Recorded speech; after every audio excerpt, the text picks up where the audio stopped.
Now we're cooking with gas. Sharon, you have a very interesting bio. I was just reading it. I know you're not set to talk. You certainly are welcome if you'd like to. Are you familiar with the Course in Miracles? Oh, well, you can't even answer me yet, so I guess we'll just see if you're interested. I do hope that you are. If not, we'd be glad to explain a little bit to you before we get going. But actually, this would be a perfect day for anybody new because we are reviewing the first 50 lessons. Yes, And sir. Lee is going to start reading that. Why don't you take over, Lee? I'm ready. Happy Sunday morning, everybody. It's February 20th. We are on lesson 51. Like Dad said, this is a review lesson. And this is going to happen about every 50 lessons or so as we go through the 365 lessons for this year. So I'm reading from A Course in Miracles. Excuse me. The Course in Miracles book, there's several different versions out there. I'm going to read from a couple of different ones. One of them is from the Circle of Atonement edition. That's purple on the outside. And the other one is Course in Miracles Workbook for Dummies. That one was written by Tom Wakechild, and it expands the standard blue FIP edition to have a lot more detail, notes, clarity on a line-by-line basis. And so grateful to him to provide that source so that I can read something that I think is really helpful. So with no further ado, I'm jumping in. If you have your book, I'm on page 505. If you want to just follow along, there's a stream that I'm sending out to Facebook that should have, at least mostly, a readable thing. Let me get my face out of the way and then it'll be fully readable. You can read along with me. And shoot, I did forget one thing. I forgot to get my cup of coffee. The most important part, the coffee. The coffee part. How can this be a coffee talk? We don't have coffee. All right, hopefully everybody's got their coffee. I'm all set now. And the review sections have a little introduction to kind of help set the stage. And so I'm going to read through the introduction real quick, and then I'll read through the lesson itself, and then I will read through the notes. And I guess you could make your coffee first because we are hearing more your noises than more your coffee voice. than me. Yeah. Sorry. I bang around too much. Yeah. All right, there. I've got something to wet my whistle. Let's get going. One good swallow. Beginning with today, we'll have a series of review periods. Each of the review periods will cover 5 of the areas already presented. Sorry, I'm going to stop you right there. Can you put the music a little bit down? Yes. Thank you very much. I figured out how to give you control over the volume of music. Thank you. I will do that after our meeting today, and then you can make it right. Great. Thank you. Okay. Each of the review periods will cover 5 of the ideas already presented. Starting with the review periods, we'll cover, starting with the first and ending with the 50th lesson. There will be a few short comments after each of the ideas, which you should consider in your review. In the practice periods, the exercises should be done as follows. Begin the day by reading the 5 ideas with the comments. Thereafter, it's not necessary to follow any particular order in considering the 5 ideas, though each one of them should be practiced at least once. Devote 2 minutes or more to each practice period, thinking about the idea and the related comments after reading them over. Do this as often as possible during the day. If any one of the 5 ideas appeals to you more than the others, concentrate on that one idea. At the end of the day, however, be sure to review all the 5 ideas once more.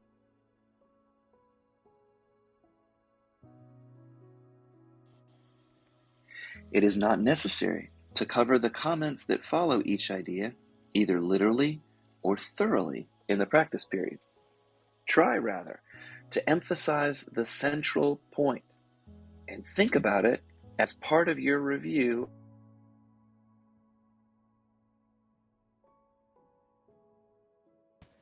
Is it only me or we lost Lee? Lee, we can't hear you, honey. Eyes closed when you are alone in a quiet place, if possible.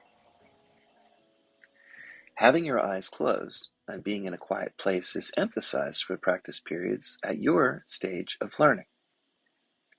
It will be necessary, however, that you learn to require no special settings in which to apply what you've learned. You will need your learning most in situations that appear to be upsetting, rather than in those you already seem to be calm and quiet. The purpose of your learning is to enable you to bring the quiet with you and to heal distress and turmoil. Learning how to bring the quiet with you is not done by avoiding distress and turmoil. Learning how to bring the quiet with you is not done by avoiding distresses and turmoil and seeking a haven of isolation for yourself. That is one of those cases where we get a little redundant, but I think it helps drive the point home. So as you're reading along, if you see the stuff that I'm reading in bold, that it might feel more redundant, but it really helps, I think, when you're just listening with your eyes closed. So bear with us. You will yet learn that peace is a part of you, and that peace requires only that you be there to embrace any situation in which you are. And finally, you will learn that there is no limit to where you are, so that your peace is everywhere, as you are everywhere. You will note that for review purposes, some of the ideas are not given quite in their original lesson form. Use the ideas as they are given here. It's not necessary to return to the original statements, nor to apply the ideas as was suggested.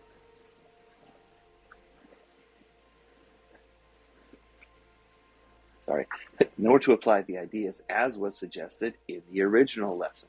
We're now emphasizing the relationships among the first 50 ideas and their cohesiveness of the thought system to which these first 50 ideas are leading you. So together they're more than the sum of their parts, and as we start bringing them together, you'll find that these lessons, 1 through 5, brought together as a single lesson, has a cumulative effect that I believe is greater than the sum of its parts. Everything builds on everything else in this so that we get deeper and deeper. That was the introduction. Now I'm actually going to read lesson 51. So that was kind of our setup. The review for today covers the following ideas from lessons 1 through 5. Review of lesson 1. Nothing I see means anything. The reason that nothing I see means anything is that I see nothing, and nothing has no meaning. It's necessary that I recognize that I see nothing, and nothing has no meaning, so that I may learn to see with true vision. What I think I see now is taking the place of true vision. I must let go of what I think I see now by realizing that what I think I egoically see now has no meaning. It's so true. This is so true vision may take the place of what I see with my ego's judgmental sight. Review of lesson 2. I have given what I see all the meaning it has for me. I have judged everything I look upon, and it is this judgment, and only this judgment, that I see. This egoic judgment is not vision. This egoic judgment is merely an illusion of reality, because my judgments have been made quite apart from reality. I'm willing to recognize the lack of validity in my judgments because I want to see. My judgments have hurt me, and so I don't want to see according to my egoic judgments. Lesson 3. I do not understand anything I see. How could I understand what I see when I have judged what I see amiss? What I see is the projection of my own errors of thought. I do not understand what I see because the projections of my own errors of thoughts are not understandable. There's no sense in trying to understand the projection of my own errors of thought, but there's every reason to let go of what I egoically see and make room for what could be seen and understood and loved. I can exchange what I see now for what can be seen and understood and loved merely by being willing to do so and to drop my judgments. Is not this exchange to see with understanding and love a better choice than the one that I made before, which was based on projecting my own errors and judgments? Lesson 4. These thoughts do not mean anything. The thoughts of which I am aware do not mean anything because I'm trying to think without God. What I call my thoughts are not my real thoughts. My real thoughts are the thoughts that I think with God, and I'm not aware of my real thoughts, these thoughts that I think with God, because I've made my egoic judgmental thoughts to take the place of my real thoughts that I think with God. I'm willing to recognize that my egoic judgmental thoughts don't really mean anything, and to let my judgmental thoughts go. I choose to have my egoic judgmental thoughts be replaced by what they were intended to replace, which are my real thoughts that I think with God. My egoic judgmental thoughts are meaningless, but all creation lies in the real thoughts that I think with God.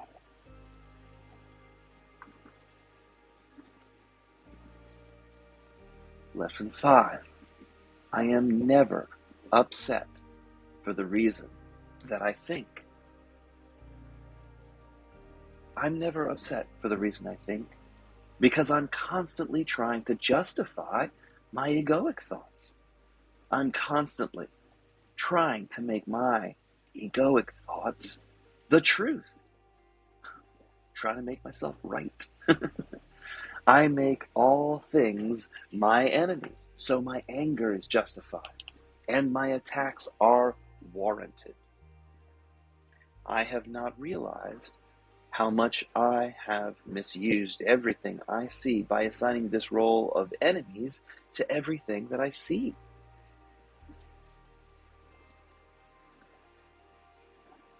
I have done this role of assigning enemies to everything I see to defend the ego's thought system that is hurt and that I no longer want. I'm willing to let the ego's thought system go. Blossom gay. Let's let him go and keep it like that. Get that right. Close enough. Okay. Here are our notes. I'll read through these and then we'll do our meditation, line ourselves up to be successful today, and have a fantastic Sunday. Summary of the... Can I ask you something? It's just that I did found the meditation. Can I do the meditation today? Absolutely. I would love that. Do you want to do it before I read the notes or after? Yeah, before. Okay, have at it. So, well, if you all want to follow my lead, please put yourself comfortable in a position where you can have your back straight. And if not, well, you can be lie down, but just bear in mind that we are going to use our imagination here because it's where our thoughts lie. So just take like 3 deep breaths and breathe in and hold it a little bit and then let it go. But please be aware of the feeling in your body, how it rests in your chair, how your feet are connecting to the floor, and feel around you the noises and the smells. Be present. And then you can imagine energy coming from the bottom of your feet, from the center of the earth, and going up to the top of your head as it passes through your feet, igniting or lightening the cells of your body, and going up from your legs to your torso, to your arms. Everything lights up, the heart, the blood inside of you, the neck, your shoulders. And as the light goes up, it relaxes all the body. And the light goes up, and then your head, your brain, it's all with light. And at the top of your head, you can go out, the energy goes out at this beautiful ball of light. You are in this ball of light. So take some time to notice what color is this ball of light. And you're inside of it. Then you can imagine going into the light above the universe.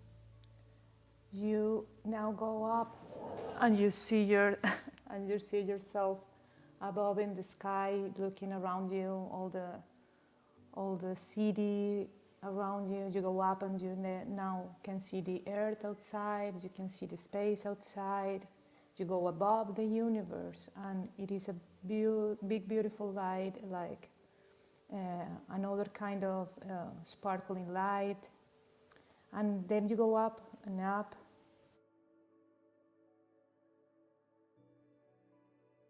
I'm having troubles with my internet, I'm sorry. Then you go up and up, keep going. Between the lights, there's a little bit of dark light, but this is just a layer before the next light. So you keep going up and up. Finally, there's a great big bright light. You go through it, and then you're going to see an energy, like a jelly-like substance that has all the colors of the rainbow in it. And when you go into it, you see that it changes colors. It's gloss. You will see all kinds of shapes and colors. In the distance, there's a white iridescent light. It is a white-blue color, like pearl. Head for that light. Avoid the deep blue light because this is the love of magnetism, so you just want to move forward to the light, blue color like pearl. As you get closer, you might see a mist of pink color. Till you see it. This is the love of compassion, and it'll push you into a special place.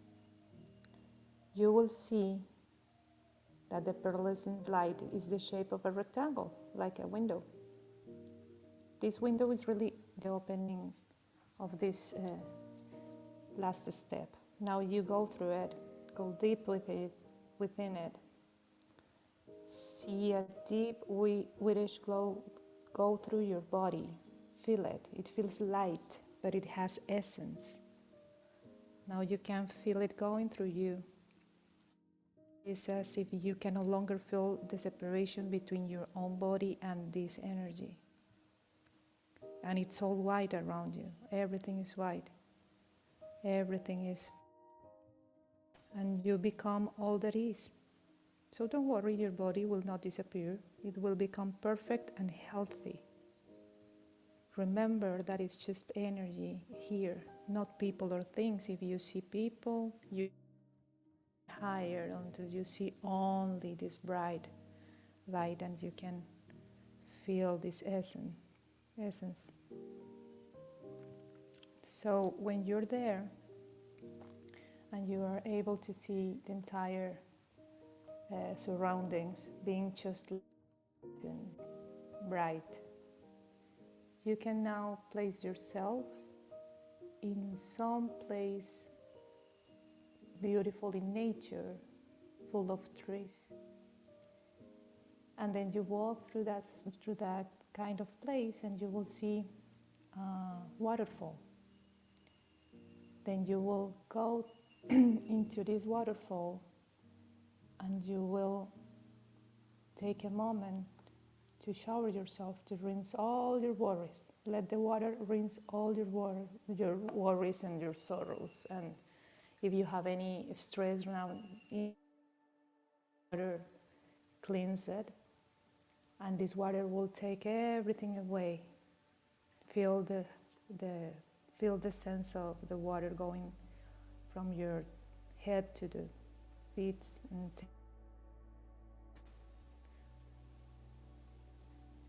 and when you feel that is done already, you can go out. You can place some gratitude in this space for something that you are truly, truly grateful for. You can be grateful for that water, you can be grateful for the light, you can be grateful for the love that you can perceive there. Everything will be okay. And then, as you find yourself already in a place where you feel all the gratitude and you can go back to your ball of light. And that ball of light will bring within all the light and all the beautiful feelings that you have in this space. And all the light will be back, going through these layers of light, passing through the pink, passing through the jelly-like substance, and then these layers of sparkling lights, and then you get to see the universe, and you get to spot the earth, and then you get to spot your country, your city, and this ball of light is now in the sky, like above your house, and then you go back, and now the ball of light is at the top of your head.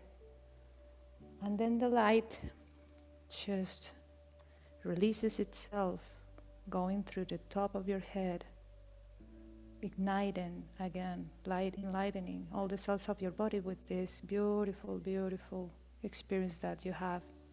And then your body feels this light and it starts to go all over your body, to your head, your eyes, your tongue, your throat, your shoulders. Everything is now full of light. Your torso, your legs, your feet, and goes right through your feet to the center of the earth. And this earth at the center takes this energy and connects it with the nature and brings you back this beautiful sense of oneness that goes straight from your feet to your heart and ignite your heart, and that's where all this energy will stay for today. So when you're ready, you can open your eyes and let's be ready for the next part of our reading with this feeling of being one. Beautifully done. Thank you so much. What a wonderful meditation. Hi, Andy. Good morning. Hello, good morning, all of you. I've missed We you. we missed you too. We just went through our review. This is the first review, so today's lesson 51, and I went back through 1 through 5, and we had an introduction, and we read that, and Adriana led us in a beautiful little meditation, and now I'm going to read some of the notes. So your timing's perfect. Great. I like that. Well, you pinged me. Fantastic. Thank you for the ping. You're welcome. You're welcome. Hey, Carol. Good morning, Trish. Everybody, you guys are here just perfectly in time. Perfectly in time. So today is the summary lessons, and I'm going to go through these notes, and it's kind of be like everything else that I read. So I think it's perfect this morning. Lesson number 1, nothing I see means anything. Lesson number 2, I have given what I see all of the meaning it has for me. Lesson number 3, I do not understand anything that I see. Lesson number 4, these thoughts do not mean anything. Lesson number 5, I am never upset for the reason that I think. All right. Honey, is Facebook Live open? I think so. Uh-oh. Maybe not. Looks like I just hit start on it. So now Facebook Live. But you can read back That again this part of the process. I That could be can, helpful. and the good news is that all the rest of it was recorded. So how about we put up the A Course in Miracles.live URL? I have a brand new Okay, I URL got for it. us all, and the A Course in Miracles.live URL will have all of this stuff. It doesn't require the second step that Facebook does that I just forgot. All right. These thoughts don't mean anything. I'm never upset for the reason I think. That's lesson 4 and 5. That's true. That was perfect call. ACIM does not consider the world of perception to be real, since the world of perception is subject to change. What you choose to perceive changes as your beliefs change. This shifting viewpoint becomes your private world of provisional reality. Provisional reality is your private, illusory world of time and space. Our dream world appears real only to those who hold the same particular perception or belief. The more uniform your beliefs are with others, the more your provisional realities will appear to agree. Because the mind of God is based on knowledge rather than perception, the real world of truth, with a capital T, is eternal and never changing. Because the real world of truth is all God created, it is real. It is the mind of God. The real world of truth is a oneness of everything, because the mind of God is everything, perfect, whole, and complete. Based on ACIM terminology, the world of perception, time, and space is not real, since each is subject to change. Truth is real because it is changeless. Truth is all God created as God created it. Everything I see in my world of provisional reality is something I made up based on my own perception. My perception invariably leads to judgment. Seeing is not the same as vision.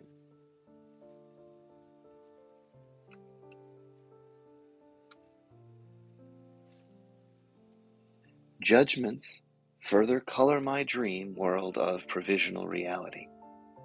Each person has their own unique provisional reality, which is based on their own perceptions and judgments. It is your perceptions and judgments that you see. No two people's worlds are exactly alike, but there may be large areas of overlap in their individual worlds when they share common beliefs. ACIM does not consider seeing and vision to be the same. Seeing is looking through the thought system of the ego. Vision is following the thought system of the Holy Spirit. Seeing is based on perception. Vision is ultimately based on the knowledge of the Holy Spirit. The thought system of the Holy Spirit is based on the knowledge that you are a child of God, perfect, whole, and complete. The Holy Spirit understands that God's children have fallen asleep, and they have dreamed that they are separated from God, their Creator. Sleeping children believe they are something that they are not. The Holy Spirit's thought system is designed to gently reawaken each child to remember and reclaim their divine birthright. Once remembered, each will recall that as God's child, we all share the oneness of the holographic mind of God. The thought system of the ego is based on the belief that we are separate from the mind of God and not part of a oneness of all that is. To our ego, we are separate, limited, yet autonomous beings. The ego's fearful thought system is based on perception rather than knowledge. It is the perception of separateness that spawns our world of provisional reality. The ego's thought system is designed to convince our minds that this perceived dream world is real, so that we will forget to claim our divine birthright. Limitation, separateness, and individuality are the cornerstones of the egoic world of provisional reality. Your ego's goal is to convince the decision-making part of your mind that you are not unlimited spirit, but rather a limited, vulnerable ego body, powerless to change your fate. Your ego gains strength whenever you accept victim consciousness as your own perceived reality. The ego's thought system is based on attack. When you attack or believe that you can be attacked, you confirm your belief that you are your body. The body is the ego's best proof that you are suffering from lack and are not part of the oneness of all that is. If you were a oneness, what would there be for you to attack? We all attack to defend the correctness of our egoic belief in lack, limitations, and separations. And that's the end of the notes. And so we're brought to the end of this lesson, which is a bunch of lessons brought together. I'd love to hear what you guys think. Lessons 1 through 5 in this review. Well, it's amazing, this review, because this, this is the first time that I see this part of the book. I have read all the book, but as I'm doing this each day with you, this part of my book, I haven't read it. So I never thought that they will grab like 5 pieces of the lessons and then do this kind of... I know, surprise. Yeah, no, and it makes sense because these 5 lessons, it's all about undoing your view, undoing your point of view Mm-hmm. from the start. It's just that I mean I'm just remembering my first my first experiences with this, Mm-hmm.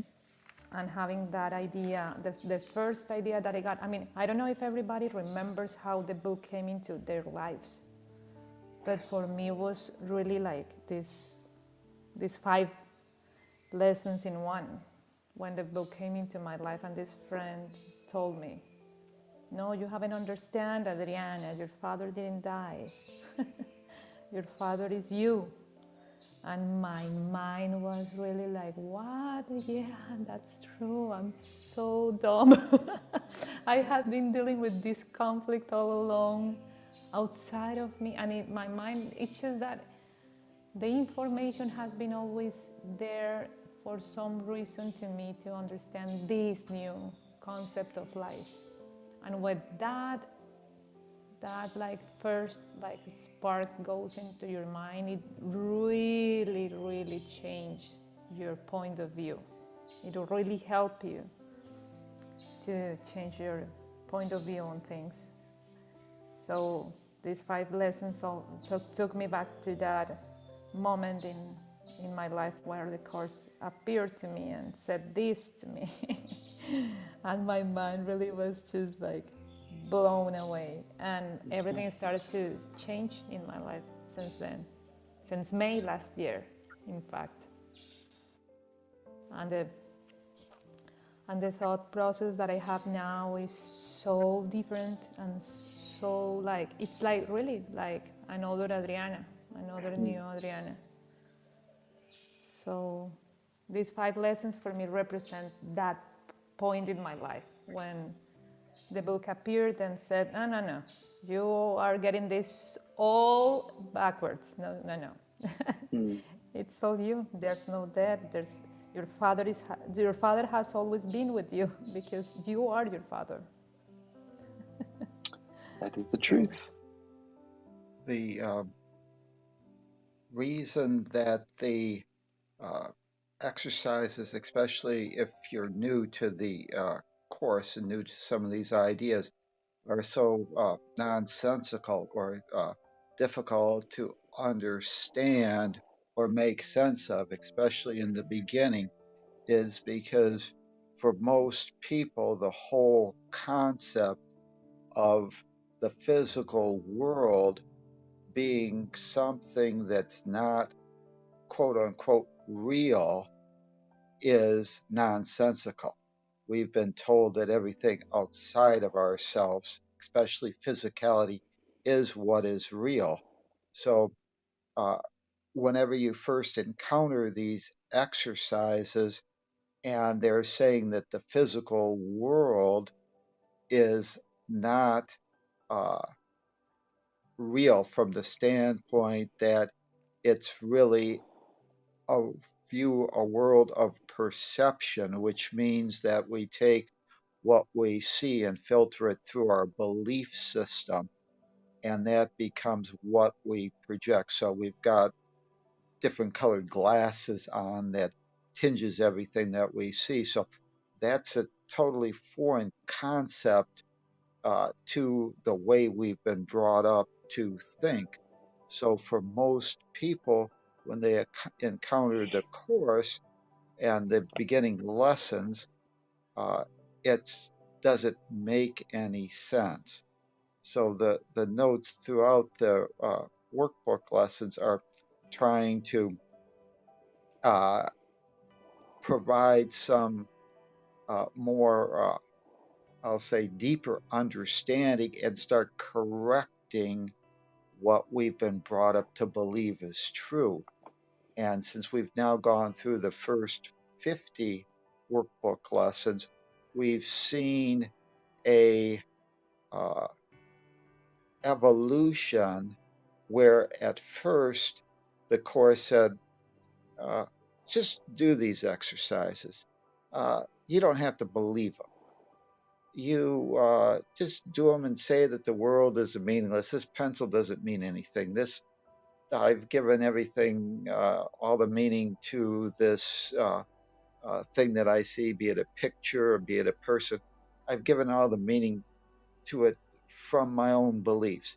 And it's a evolutionary process. And as we've progressed through it, the notes have hopefully guided us towards this idea that what we're trying to distinguish with is truth versus what we believe.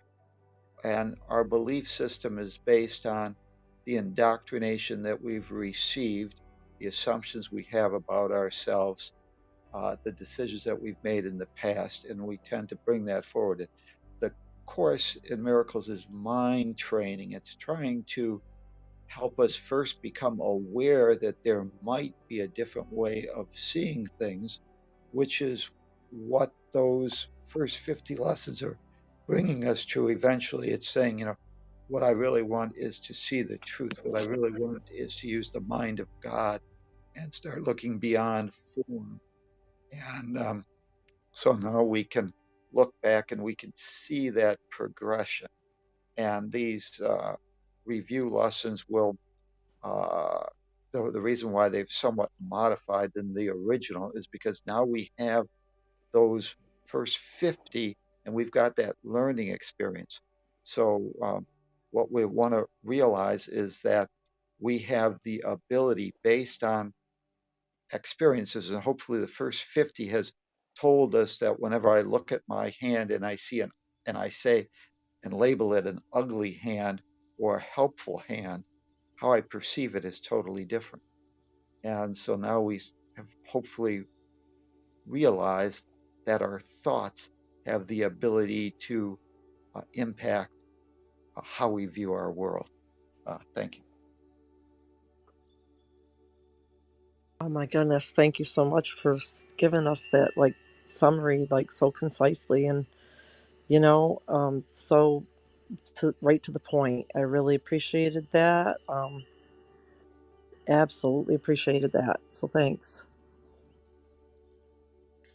Yeah, I too appreciated that, and also the fact that we were given five, and I was able to hold them in a place of holiness that I might not have been able to on an earlier lesson. Just shows how this progresses in such a way that it's really just wonderful for me today. I popped in at the right moment.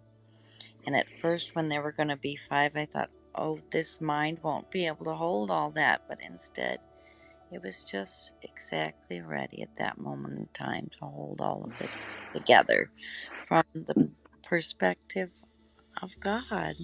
I'd like to thank you guys for being here. Thank Thank you, Dr. you. Good to Amy. have you, Dr. Amy. Yeah. Andy, hi, how are Thanks, you? Dr. Amy. I'm doing great, Adriana. How are you? I Good. missed you. I missed you. Well, I miss you, love. Well, as I have been sharing, I mean, I'm no longer saying like I am reading the book A Course in Miracles. I'm experiencing the Course in Miracles right now. As I have been sharing like the most dense parts of my life with you in order to have practical application of these lessons, I'm gonna put something else in the table. Yesterday, yesterday I had a doctor's, how do you say, gynecologist? You Yep. said? Yeah, Yeah. That's okay. correct. Okay, so I had been in my gynecologist, I went to my gynecologist yesterday because, well, the annual review, right? You always have to go once in a year at least to check your your lady parts, and then my doctor found something abnormal, and he took a sample to do a biopsy, because it probably could mean like there's some form of cancer going on there, but it's not so like worrying for him right now. They will have to wait to the results 5 days. It will take 5 days the results to come back, and let's see what happened next. But the situation yesterday brought up a full charge of feelings that I was kept hitting in my heart.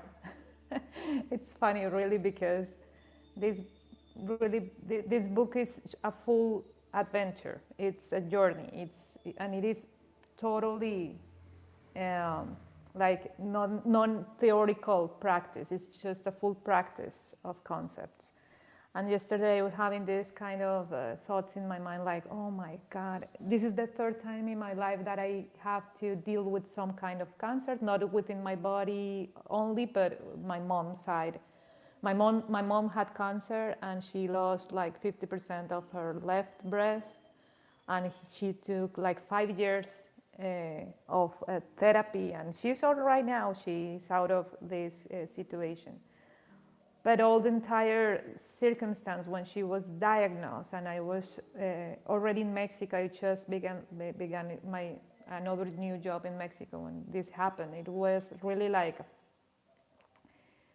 I mean, this experience of life, of fear, of not knowing, what really brings you the full content of your ego in the highest expression.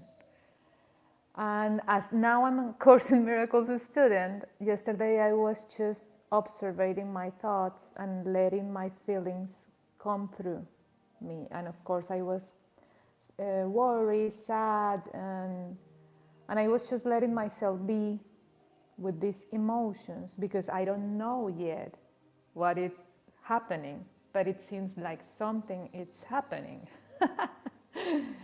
So yesterday I had to really do, during my afternoon, full like and quick reminder of the previous or on the lesson from yesterday. I mean, the love of, I'm sustained by the love of God. I'm sustained by the love of God. Every time that I had these kind of feelings, but then I knew that these feelings were coming right now because I'm healing. I mean, all diseases are in some form a healing process.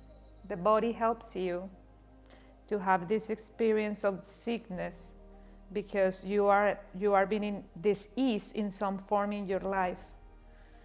So I want to share this not because I am dealing with sadness about it, but it's just because it is really a practical example of how these 5 first lessons has to do with how you deal with conflict in life. Because it seems like for the mind in this world, not knowing is one of the huge forms of fear. So if you don't know, what do you need to know in order for you to feel at ease with circumstances that are out of your control? What do you need to know in order for you to feel at peace with the conflict that you have in front of you, even if it is a possible disease or a conflict in your life, a personal relationship, or your job, or your finances? What do you need to know? And then there was this beautiful lesson from yesterday. I am sustained by the love of God. It's not my doing. I mean, it's not my doing in terms of, yes, probably this disease is a consequence of my past. But in the now, in the present, I am sustained by the love of God. So I don't need to know what will come out of this. I only need to know that now I'm being guided, that now I'm truly and fully in the understanding that I have been always been sustained by the love of God, and I didn't even knew it. So there's no need to worry, because everything is worth for something, and everything has something to um, to something to give to others in some kind of healing. I mean, this is a gift. That was my last thought last night. This will be a gift, and I don't know what will happen. Could I ask for clarification? You mean your waiting period where you want a state of trust about the biopsy, where you have No. Can you say that again, Dr. Amy? I didn't I get what you're just, saying. for clarification, you, just for everyone and myself maybe, you were saying I don't want to, well, you're saying being in that period of waiting for the result can also be a blessed moment for you. Is Yeah, that it is. correct? The period of not, I don't need to know the answer. I can be in a state of grace without it. Is Exactly. that what you're getting to? Exactly. Okay, thank you. And that is a Beautifully. beautiful place to be. Yeah,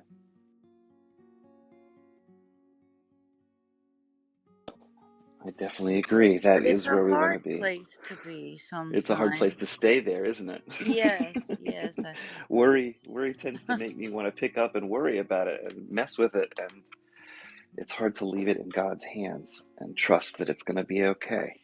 But Yeah, and returning to that peace lets you stay in the moment, in the present, because we're trying to get back to what we can actually accomplish here, today, now, being present for our children, our friends, family, present for ourselves, getting the most out of the day. I And think it all feels of these so things, good to be yeah, there. Yes, thank you. yeah, There's that quote, or that biblical quote, "Be still and know that I am." And there's no threat in that. There's no threat, no immediate threat. And I've experienced very similar things. And when I've surrendered is when miraculous things have happened.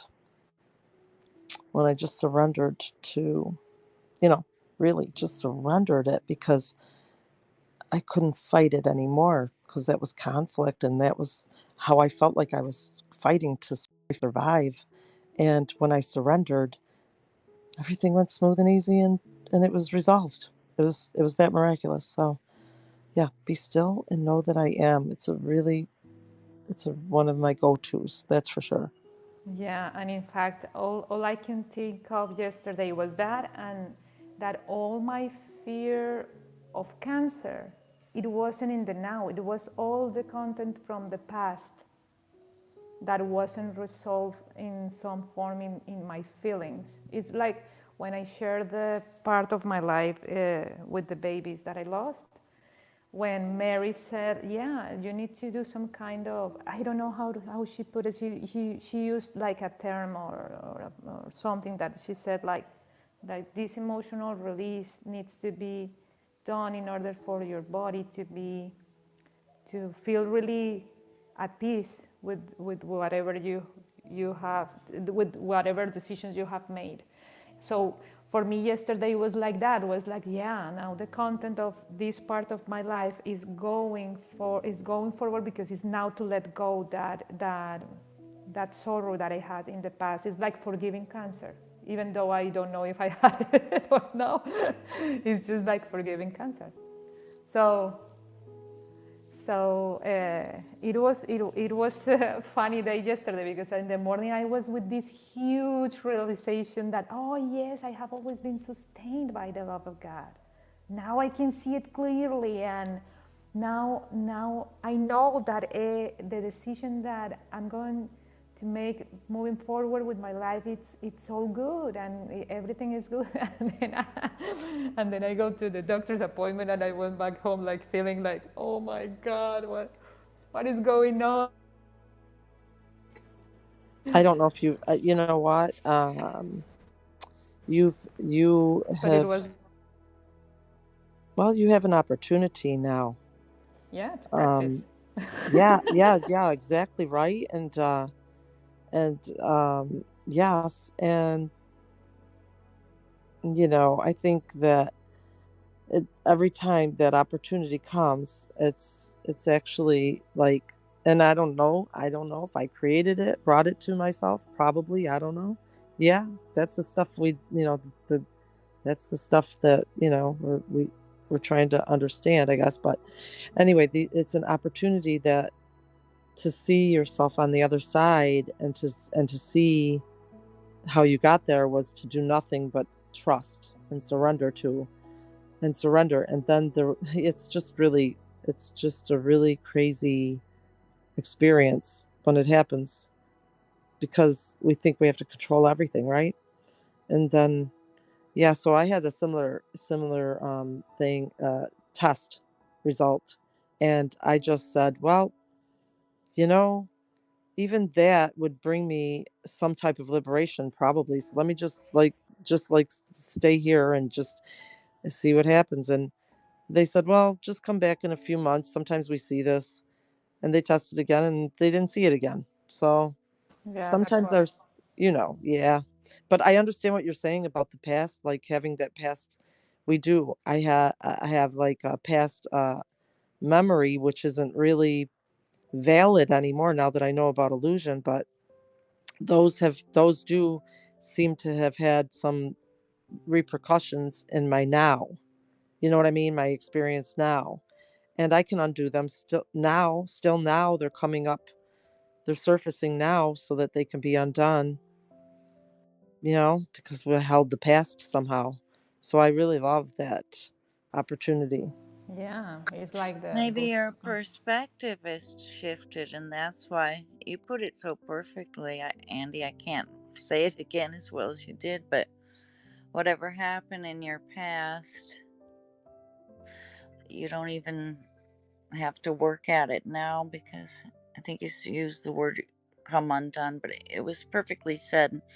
I also had similar experiences to both of you ladies, and I remember being, this is already some time ago, in that place of waiting for, the biopsy. And I remember that first time around being wigged out. And then the second time around just being in a state of allowance. Whatever it is, it'll be okay. Bob has used with me, the Holy Spirit has your back. And I love it. I'll use it there. I knew the second time around the Holy Spirit had my back, and it was a much better space to be in. Do you ladies agree, or anyone who experienced anything like that? Yeah, I'm seeing the list of these 4 lessons. Nothing I see means anything. I did see the screen of my doctor's camera, and I did see this like white things there. So I started to say that to myself when I first like, oh my God, what is that? And I started to say that in the moment, like, well, this doesn't mean anything. don't start with me ego. I start to say that to myself. And then the lesson 2, I have given what I see all the meaning that it has for me. That was the latest process in my mind, like, oh, now this means that I'm gonna have to do this kind of treatment. My mind went all the way with the meaning that the past has given to that kind of experience. And I don't understand anything I see because I don't understand what is going on because I don't know yet. So I'm making conclusion, I'm judging again. These thoughts do not mean anything because all that conversation that I had in my mind afterwards was really pure ego, fear, and discomfort of not knowing. But I now know that I don't need to know everything. And I I'm think you never just upset for nailed the it reason I think here. Yes. I'm never upset. Let me finish this. It's just that I want to finish read this like 5 lessons reading. I'm never upset for the reason I think because every single thing that I happened to have in my mind yesterday, I figured out that it was all coming from the past or just the discomfort of not having control of knowing what will be. So I really, really had to go back to the last thought of the like the last lesson.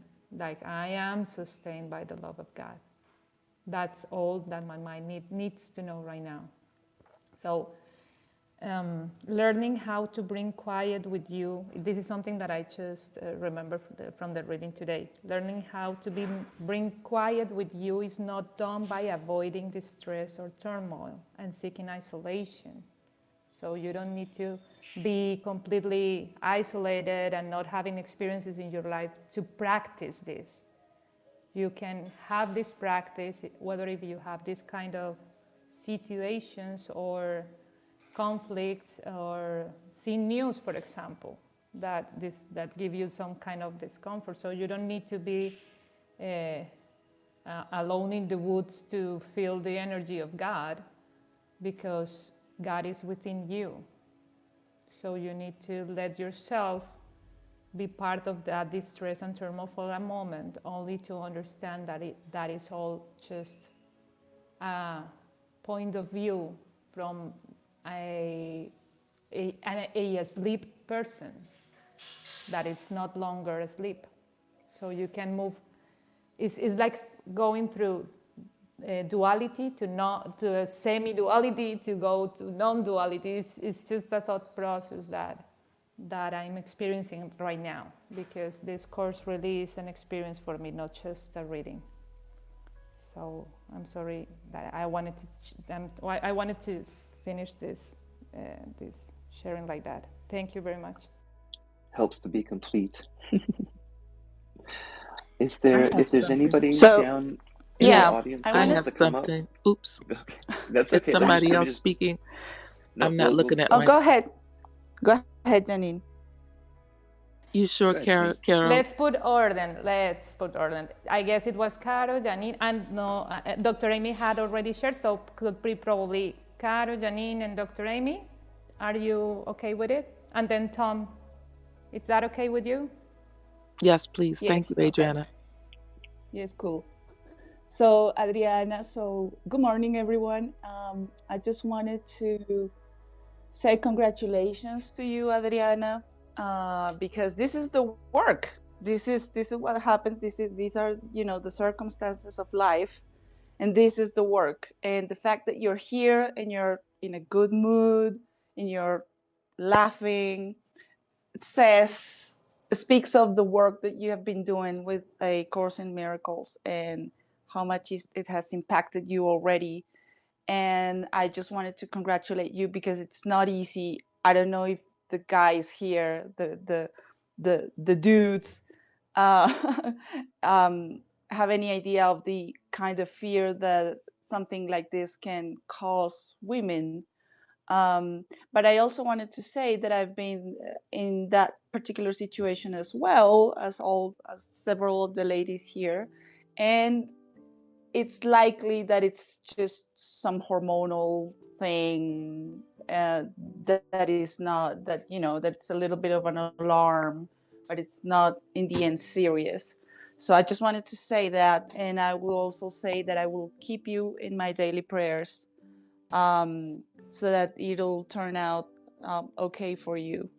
And yeah, that's it. Just congratulations on doing the work. Yeah. Thank you very much, Caro. That's amazing. Yeah. I'm not saying that I don't feel it yet, because every time that I have like a moment in my life, my ego starts to wander again. But every single time those thoughts appear, I'm just hold on to the previous session that it was. I am sustained by the love of God, and that gives me a little bit of ease. And if not, then I call Lee and I put him in a position where he has to say, I love you, and that gives me peace. So now it's turn for Janine's comments. Thank you very much. Thank you, Adriana.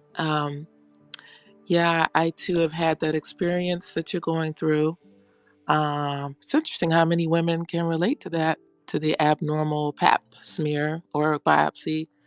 And yeah, thank you for your sharing. And also, something you said stood out for me, and also what Dr. Amy said. And Dr. Amy put it into perspective about having a state of grace, while you're waiting for your results. And I thought that was beautifully put, because that's what it is. And then you mentioned something about you don't have to be alone in the woods, which my share is a little different. Mine is about, being in the idea of being in a relationship, and going through the studies, the lessons, and being able to apply them real time as things are happening. Because relationships are very dynamic. It's a lot of wheels turning, a lot of things going on in the process, because it's your world and your partner's world coming together and intersecting. And I applied part of this lesson going back.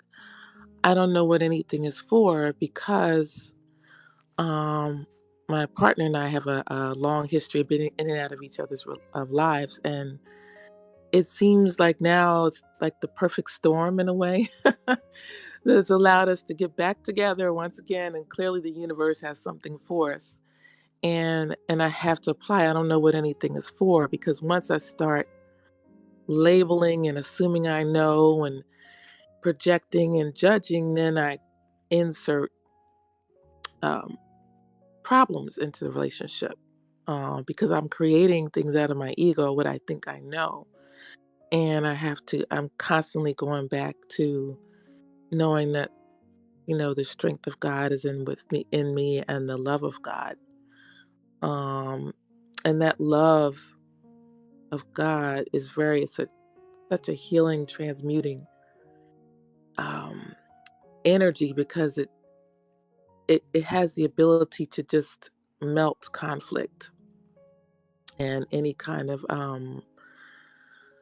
things that our ego presents about the other person.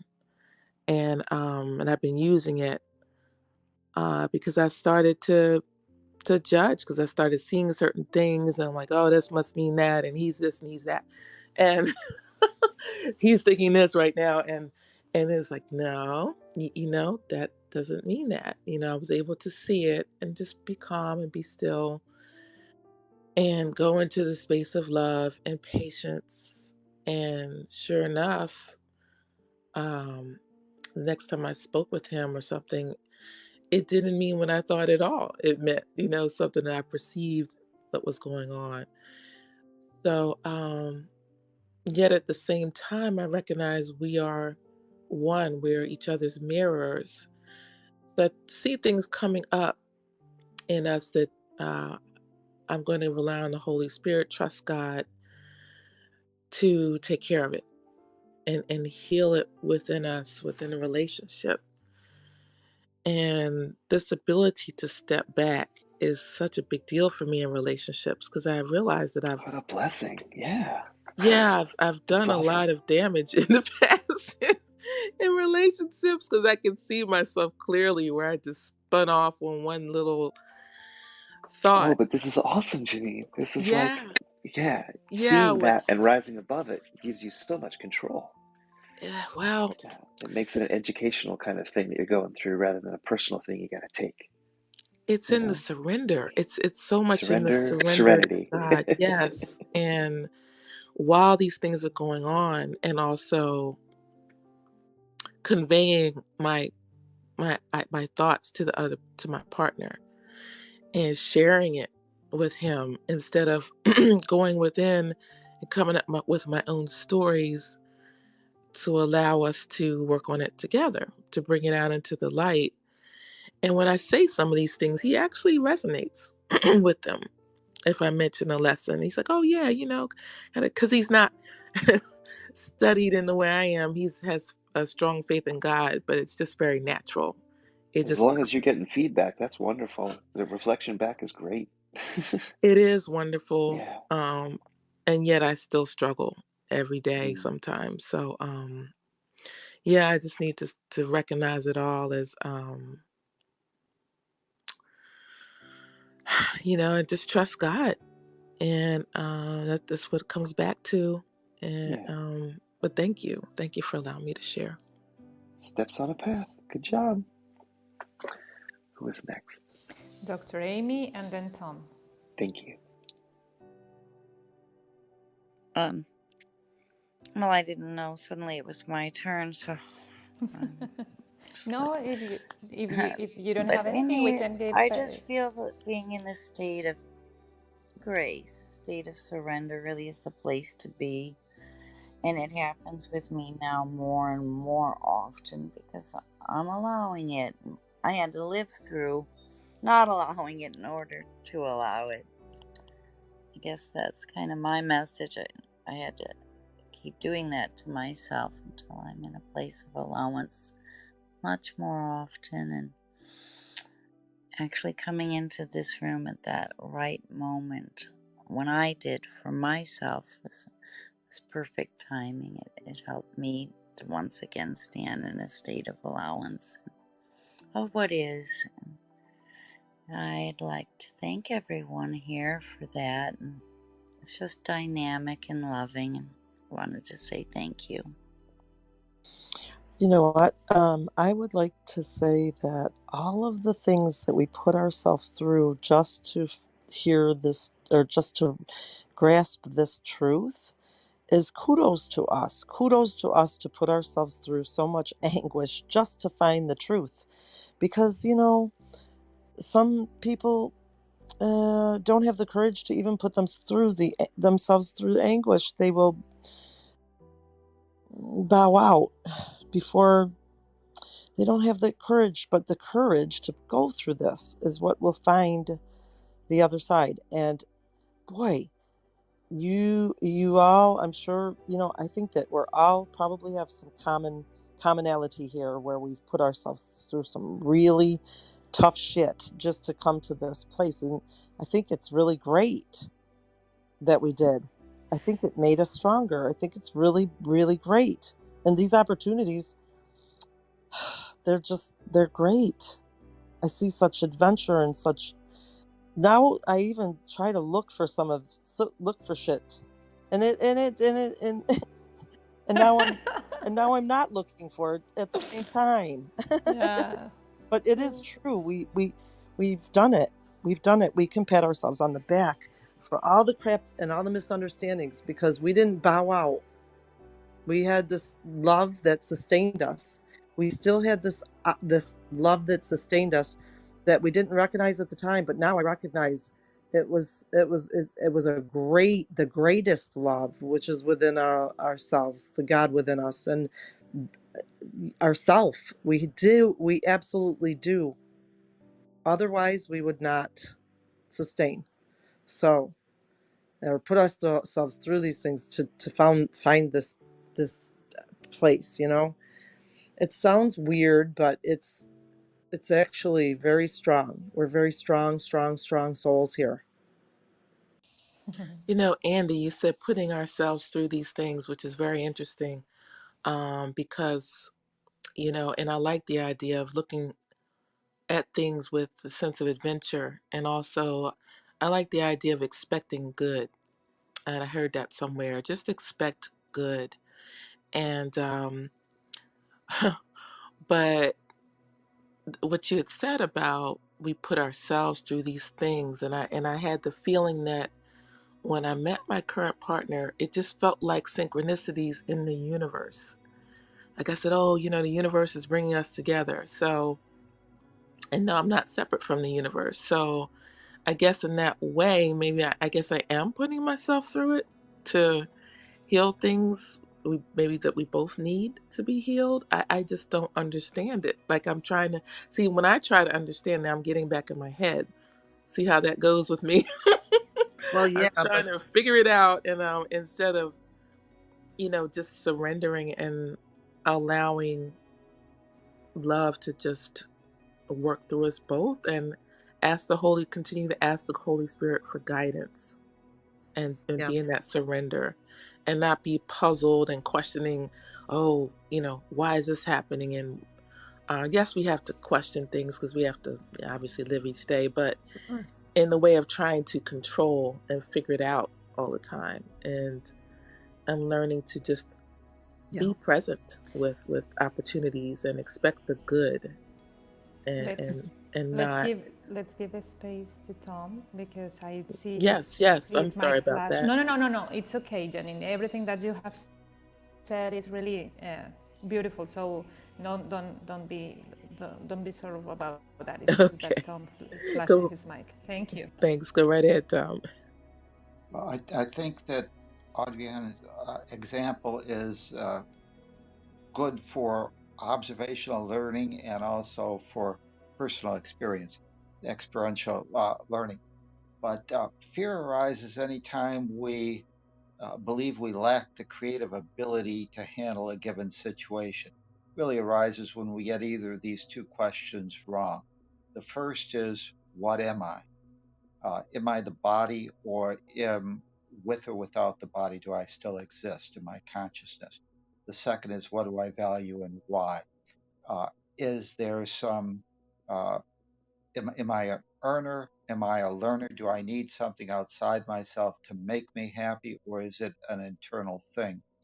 Uh, when we hear this example of how it's handled as a person, as a observer, not a participant, as an observer, you can place yourself in that situation and see, how would I react to that situation, so that as an observational learner, we can kind of see where we are in our learning curve.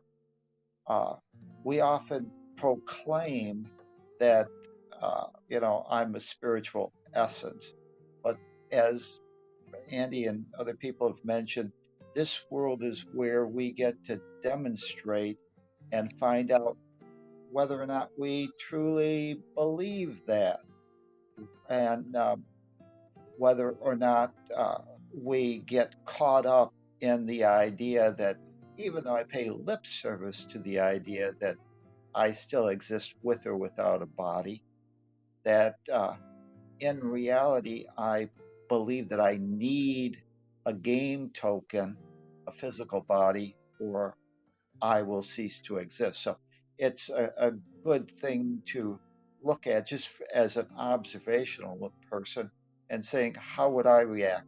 We don't know. We might pretend that we know. We say, oh, well, that's no problem.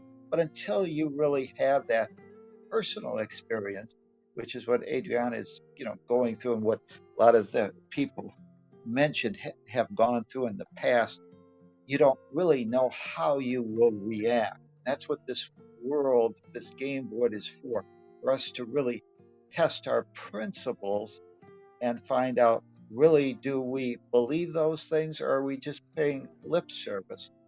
But this example that we've seen, and how Adriana is handling that, uh, shows the power that the idea of spirituality can bring us, because it really has the ability for us to escape fear if we understand the truth about what we really are. And so, uh, if I'm a participant, I say, well, I wouldn't be able to handle that. I get all upset. That gives you, as an observer, the ability to check where you are, and also to see how, uh, and we, uh, I don't want to get into it, but there's uh, uh, attribution, rational choice theory. There's a lot of things behind this whole idea, but we need to realize that uh, there's a lot of benefits uh, in being able to live in this world when you have a spiritual belief about yourself. And without that spiritual belief and that connection, uh, Adriana said it, uh, I'm sustained by the love of God. That belief gives you the power to be in this world and not uh, get too sucked up in the drama, and be able to uh, use the body token to gain experiences and learning lessons that help me continue to grow and learn with. So, it's interesting. And I guess if we ask Adriana, she could say how she would have handled it, or how she believes she would have handled it. 5 years ago, 10 years ago versus now. And you can see the benefit in having a spiritual basis, which comes from the change in how you answer the question, what am I? So if you realize that I'm not the body is not me, it's my game token, that gives you a tremendous amount of additional options that a person that has no belief in their spiritual essence does not have. And so, spirituality gives you the ability to be in this world without necessarily getting sucked up in the drama. And just wanted to say that it's very important. We realize the source of fear comes from that. In the Course in Miracles, we'll say it, the misunderstanding of what you are. You are not the body. You are a spiritual essence. You're not an earner. You're a learner. And the world is designed to give us teaching moments where we can check and see, are we living our principles? And it's an excellent example of how when you start believing that your life is guided, that you are sustained by the love of God, you have more options as to how you can handle the situation and it doesn't drive you into fear. Thank you. I would like to take Thanks. back a word I said, that when I used the word we, and you know what, I should have said me when I've put myself through situations. And yeah, just saying, being that God is behind it all. I see God as making my choices that have brought up experiences. Each choice along the way brought me to the present moment. And so that's why how I take responsibility for what I'm perceiving. And so I I'll take back when I say we put ourselves through things, and I'll say I put myself through things, which I believe is God, the part of God in me that knew what it needed to sustain itself and to understand some things to sustain itself longer. And so I don't know if that made any sense, but I heard the confusion, and I saw what I did was projected like onto everybody else. So I No, will I take. don't think it was, Andy. I didn't take it that way. And actually, when we say we, I guess, well, that's in remembrance also that we are not apart from one another or God. So maybe we're speaking from there. Uh, I didn't get mixed up at all. Thank you. Nope, neither did I. Yeah, I think that in reality, uh, we are all uh, looking, and you're either if you're aware of that experience, uh, it's either a personal experiential uh, learning lesson, or it's an opportunity for observation. And you can, you know, empathize, sympathize, put yourself in that position. So everything out there is a learning lesson, and uh, your lesson, my lesson, uh, they say, we're part of the holographic mind of God, and this whole idea of separation, we can learn from just observing, and whether or not we desire to test that out through a personal experience. Oftentimes we will, and we'll have a personal experience, not the same thing, but a personal experience to test that out. But it's not You know, necessary if we can you know what, observe Tom? and learn the I'm lessons. sorry. I'm sorry, Tom. I got this vision while you're speaking, and I had this vision of myself and having like seeing the side of chaos and in my own mind, and chaos and all this drama and stuff, and I seen myself walk by it.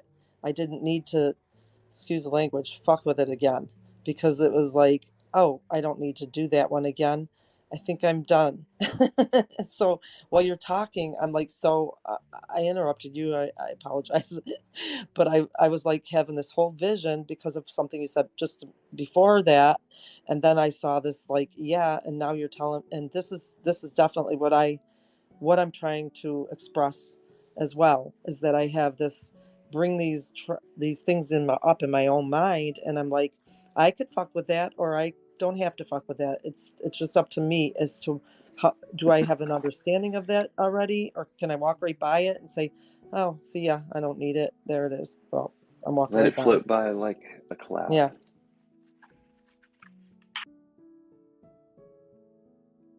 It's frequently better if Well, we we don't add help each energy to other in stuff. that way.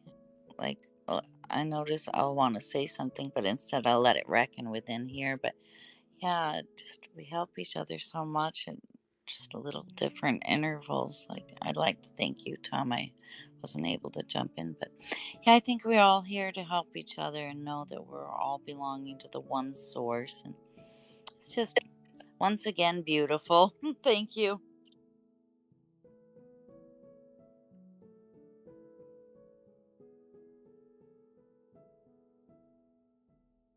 And I'm thinking, Andy, you could apply that to relationship too sometimes.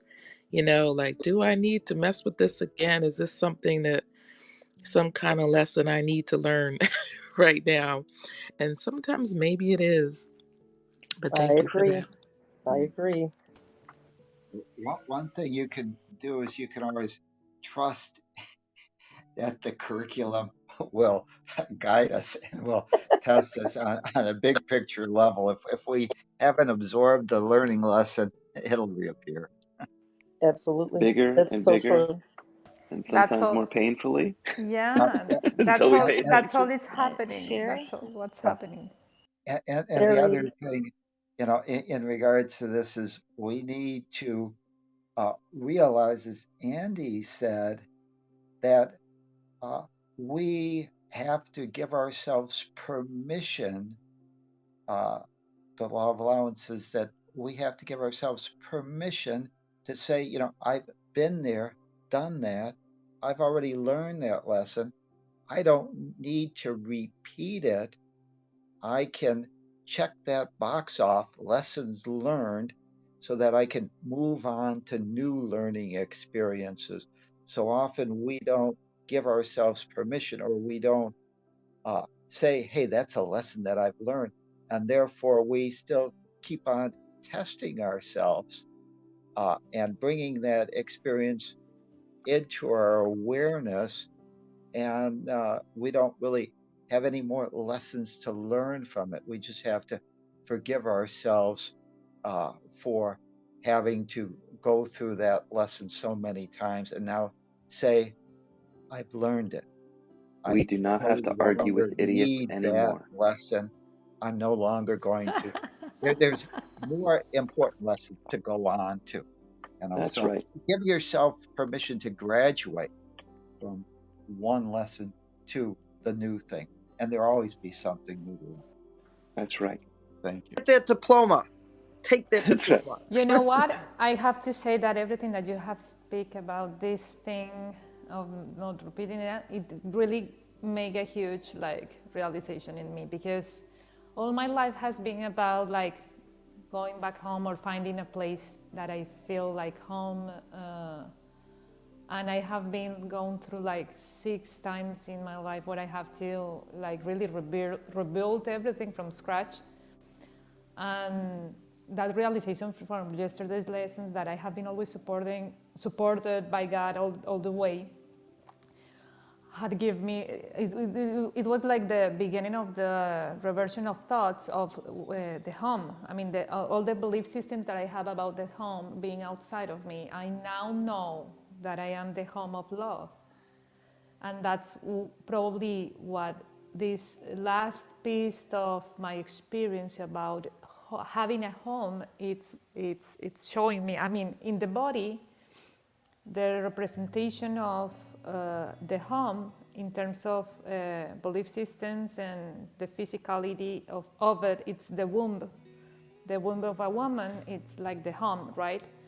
And now it's showing me like a little discomfort because it is the part of me that it was still in the dark and now it's still going out in the light. So it's beautiful because this specific part of our conversation made like a full circle of my thought process around what is going on, that it's nothing. I mean, nothing is happening right now, but in my mind, this gave me like the mantra that I need to integrate within myself, that it's now it's not a knowledge, it's a knowing. I know that I'm the home of love.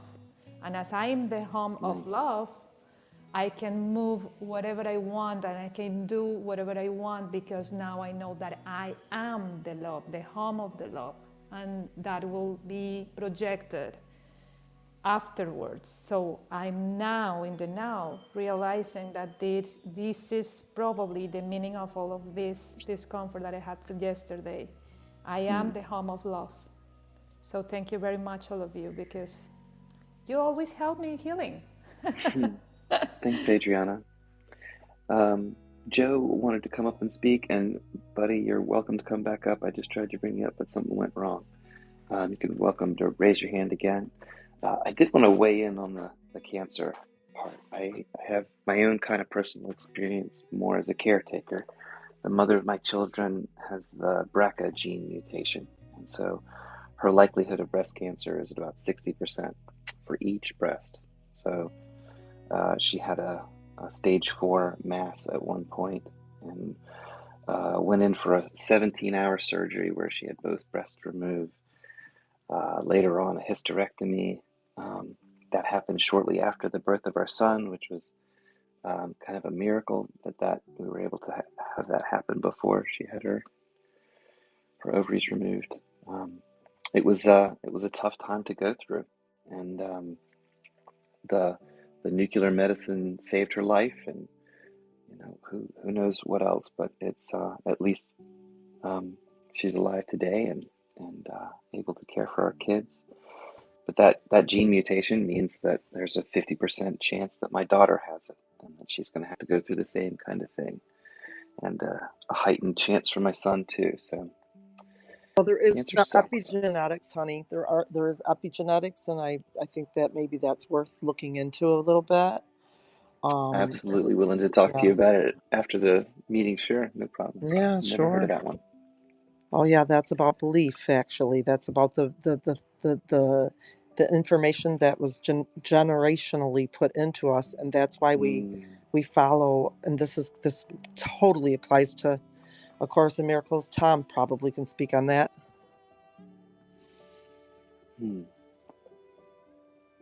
Well, that one is new to me. I'm going to go and invite Joe to come up and speak. If you have a chance to come talk, that would be great. Sharon, Afnan, Sherry, if you guys would like to share anything, you're welcome to. Louisa, I hope you're having a good day so far. Anybody else who's down in the audience who wishes to participate, you're welcome to.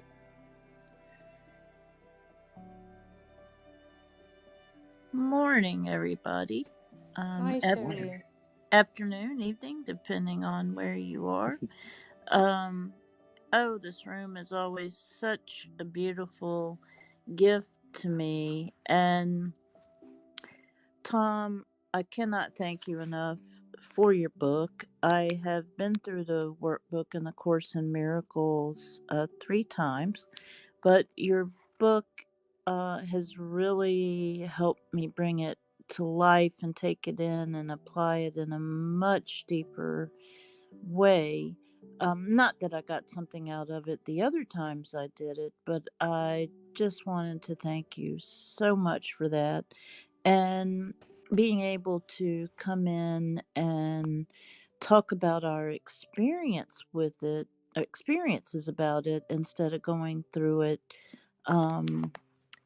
by yourself, has been so very helpful. But yesterday, the lesson was so perfect. Actually, 2 times well, they're always perfect. I was at the dentist for 5.5 hours the other day, and the lesson about being salvation is Oh, I can't remember it exactly, but I was in a dentist chair for over 5 hours, and I just kept saying salvation is uh, key to my holiness, or I can't remember exactly. I'm a little bit nervous today talking, which is unusual. But yesterday, my husband owns a kayaking business that he does on the weekends, and they have been busy.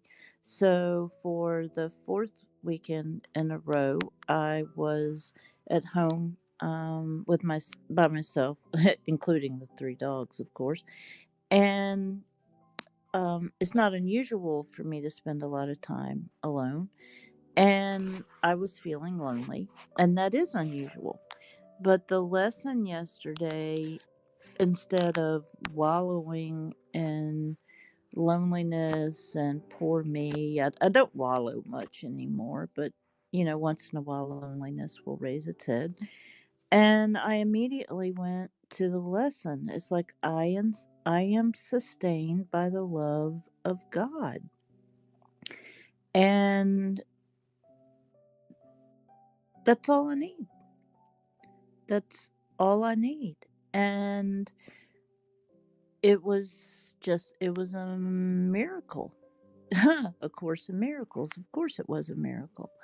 And speaking of relationships, when my husband got home, and I just briefly mentioned to him, and with no sorry, I'm talking slowly today, with no You're blame fine. or anything. Thank you, Lee. You're so sweet. With no um blame or anything like that, I said, this is why I study the Course in Miracles. And I said, when you first left, I was feeling a little lonely, but then I went back to the lesson. I am sustained by the love of God, and it's so amazing.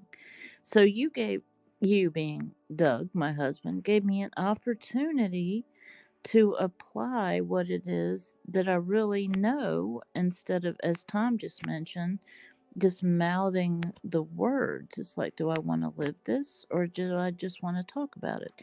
And my husband, who really, he's a great guy, but he's not one to say he's sorry, or, you know, Mm. get things on a, spiritual level.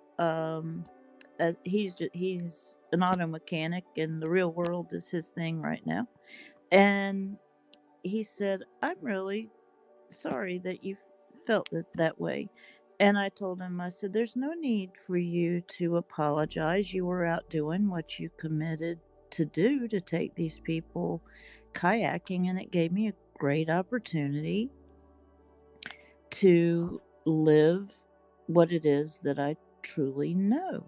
So thank you for that." And so it was an awesome opportunity to apply it, and being able to come in this room and listen and share has made the world of difference to me. So thank you to each and every one of you. Much love to all of you. I'm Sherry, and I am done speaking for now. And you are complete, Sherry. I mean, really complete, fully, wholly, complete. Thank you for that beautiful words. Can I add something briefly?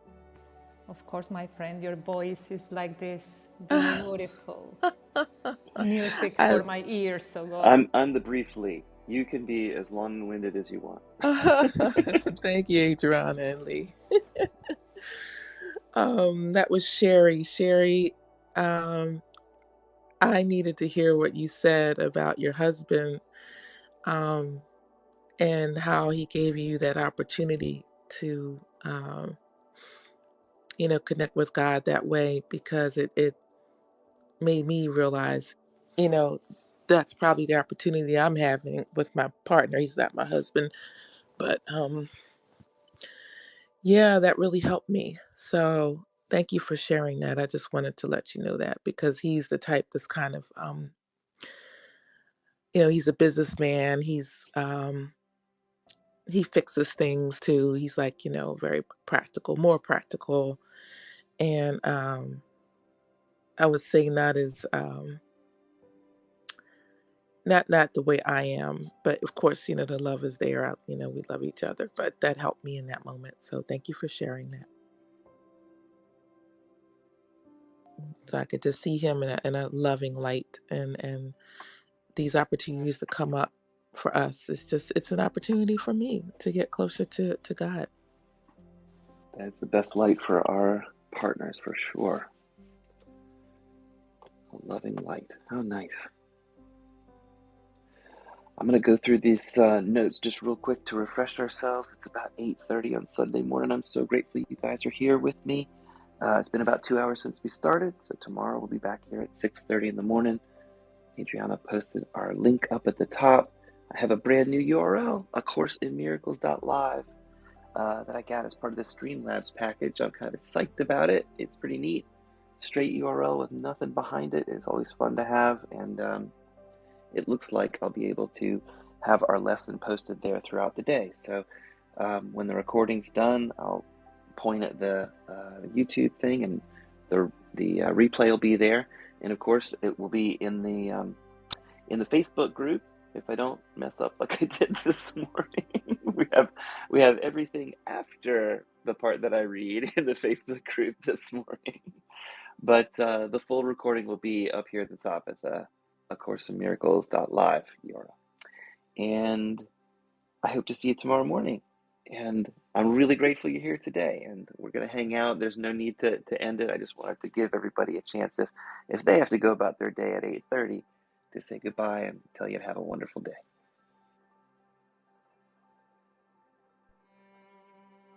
And so with that, if there's anybody down below that wants to come up and participate, you're welcome to. But I'd still love to hear from Sharon. I don't know if I've ever heard, Sharon, how the book found you or how you found the book. Would you give us a little bit of your background if you're available to talk? And if not, that's fine too.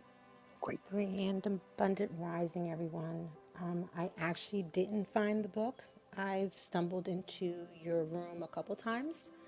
Oh, wow. Usually, when I am asking spirit a question in my own solitude, and I stumble into your room. Wow. That's amazing. Well, I I think have, that counts. yeah, it does. It does because 2 years ago, I decided to take a spiritual journey, not to be led by man, but by spirit. Wow. And it has been an amazing journey. A real synopsis of me, I'm 50, so my life of miracles has been a crazy one. I have seen miracles and relished in them quietly in my own space, to, because once you notice that Wow. Creator can see you, you move different, you see different, your understanding is different, and so you're kind of like set apart because of it.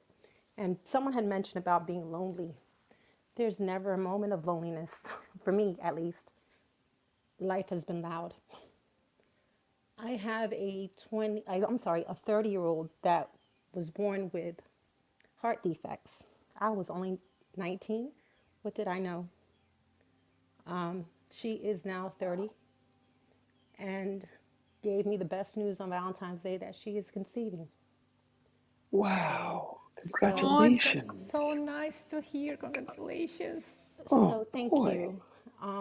But I mean, there's a lot of miracles that have happened in my life. Me and my husband were estranged before he died. He was living in another state. At the time, I was taking care of my dying uncle who had Alzheimer's. And if anyone knows Alzheimer's and dementia, it's not a pretty sight. It's tough. And I was living in New Jersey, and my husband was dying in Chicago, so I couldn't leave.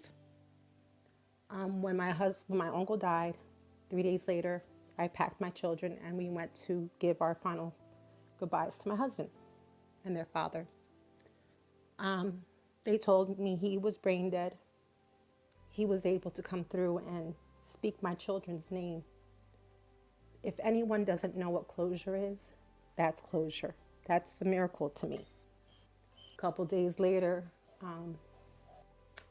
he says my name. So it was like, once again, my questioning with spirit, does he know we're here? We know what doctors say, but the human body is completely different. We're metaphysical. So God has always given me closure along the way. God, creator, everybody has a different name for it. And I respect it all because I know it's bigger than us. The intelligent is bigger than us. And as long as we don't unite, we're going to continue in this craziness. So I don't want to be part of the problem anymore. I'm part of the solution. So I just journey quietly and I come into rooms like this and I become filled and I walk back out and pour. I know my purpose. And with that, I lay my plane and I humbly appreciate each and every one of you for letting me speak. Thank you. And we welcome you with all your experience because it is part of ours as well. So thank you very much, Sharon, for letting us know a little bit about yourself because it's knowing ourselves as well.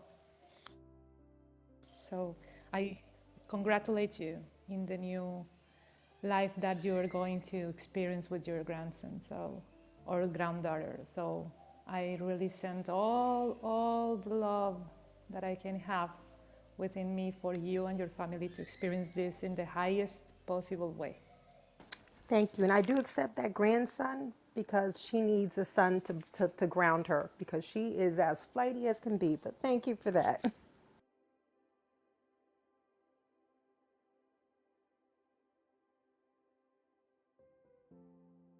I'll say thank you for being a conduit of light, Sharon. It's always a pleasure to have my flame brightened. I really appreciate that in such a way. I don't know how many people here know. I do know that Sherry knows. I don't know how many other people know Brian the Healer, but he was also, and you all are actually, but my first recognition of somebody that actually became aware that my flame gets brighter and lights my way. He was the first awareness of how that happened for me. And it was funny because I haven't seen him in so long, and today I saw him, and today I see Sherry, and Rainbow's back channeling me, and I'm like, wow, like wow, like that's cool. Like these are people that I met when I first came on more than a year ago, or about a year ago, something like that. Yeah, about that. And yeah, so I'm just like, okay, there's a message here. And so Sherry and I are going to uh, take some time with each other this morning, and I'm excited about that. So thank you, thank you for the conduit of light that we all are willingly giving without reservation, without conditions. Appreciate it.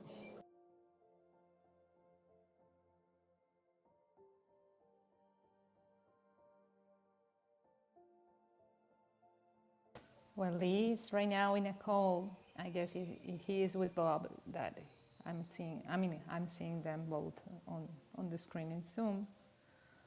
But I guess that it's time for us to just wrap up this session. So let's wait a little bit. And I don't know, I'm just grateful. As always, I'm grateful. Thank you very much. Nothing I see means anything. I have given what I see all the meaning it has for me. I do not understand anything I see. These thoughts do not mean anything. And I am never upset for the reason I think. And for me, I will end this like, yes, because I am the home of love. And I'm just learning how to be that.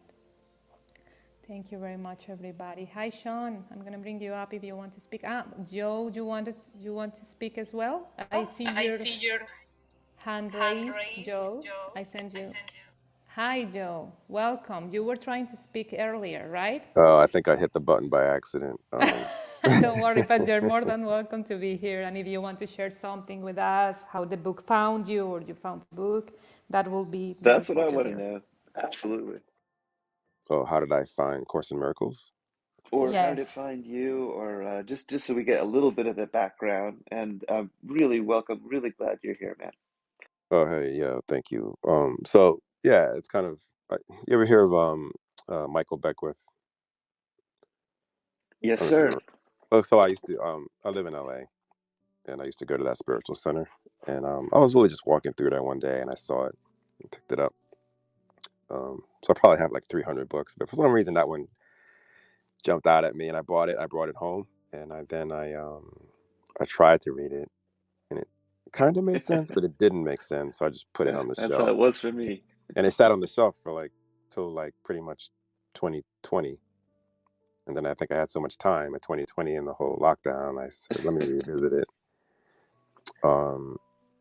Yeah. So Did it make sense the second time around? parts of it did. It Okay. seemed like something my insides like you need to read this, but my mind was like, this is like, Oh, I get you it, know, brother. yeah, I just get it so much, man. And yeah, I've had several copies of it. And in the morning here, I read A Course in Miracles workbook for dummies, which actually kind of makes it even more clear, almost painfully clear sometimes, because it replaces a lot of the it's or his with what they actually mean. So that was one of the biggest tripping points for me is as you read a sentence, you're trying to figure out, all right, what are they talking about here? yeah. And so I definitely understand where you're coming from. Yeah, but I Um, definitely have been more into it these last 2 years, right? So yeah, just trying to make progress, step through it every day. But thanks it's for great. having me. Once I you appreciate it. start getting those perspectives, they all kind of build on each other too. So I would expect it to be easier and easier and clearer and clearer. But I'm glad you woke up early to join us. Thanks, man. Yeah, I have no idea why I woke up early, but here I you, am. just about everybody here wandered in at one point. It's no big deal, and that's actually one of the things that this book tends to produce in our lives, these kind of miraculous, synergistic coincidences that when you look at them from the perspective of the Course, they just kind of seem to line themselves up as miracles in our lives, and the synergies just abound. And Clubhouse also makes it pretty easy to have those. So, in addition to that, I consider this room like as much as I can throw open the doors. I'm sending it out to YouTube and Facebook and Twitch, and this Streamlabs does all of that, and they also gave me this URL to put a Course in Miracles live. So that happened yesterday, and my dad and I have been doing this. So Bob's up at the top. That's my dad. We've been reading this since 2016 every morning. And on July 4th, we came here and started reading it aloud. It took us about 6 months to make it through the main text. So we did that at the first part of the year, and all those are recorded into the Facebook group. And then we started the lessons, and here we are on day 51. So every morning about 6:30, we get started on the East Coast, and the recording should go in. And when I don't mess up, they're pretty good. And Facebook, I've just started doing these last ones out to these other places for maybe the last month or so. But I'm glad you're here. I'm glad everybody comes here to share a little bit, and we can hold this space. There's still plenty of time if anybody else wants to share, if anything. Thank you. I would just like to mention that that A Course in Miracles was out for many, many, many years, not selling, and before, so it was ahead of us, way ahead of what we were. Well, maybe what people, I don't know, but it just wasn't selling, and that was the most interesting thing ever, is because it's the most profound book I've ever come across, to be honest, and the most healing. And here it was like, I want to say 20 years before, like, there was just a mass amount of books that were stored in a warehouse that were not moving. And I don't know if any of you knew that, but yeah, it was like for years and years. Like, I don't know why I want to say 20, but anyway, that's the craziness now. You know, it's spreading like wildfire. It was Yeah. published in the 70s. Yeah. Yeah, in fact, in Gary Renard's books, uh, he said, I mean, Arten and Pursa said, and Gary Renard's books, the Disappearance of the Universe, is not like that new as well. And there he tells that Arten and Pursa told him that the book wasn't going to be that much important in our society years from that moment. I mean, yeah, that in that moment the book it wasn't that important, but for us as society, the book will become important, and they will be. I mean, it will be really like a huge thing in the future. I know that book also. It's amazing.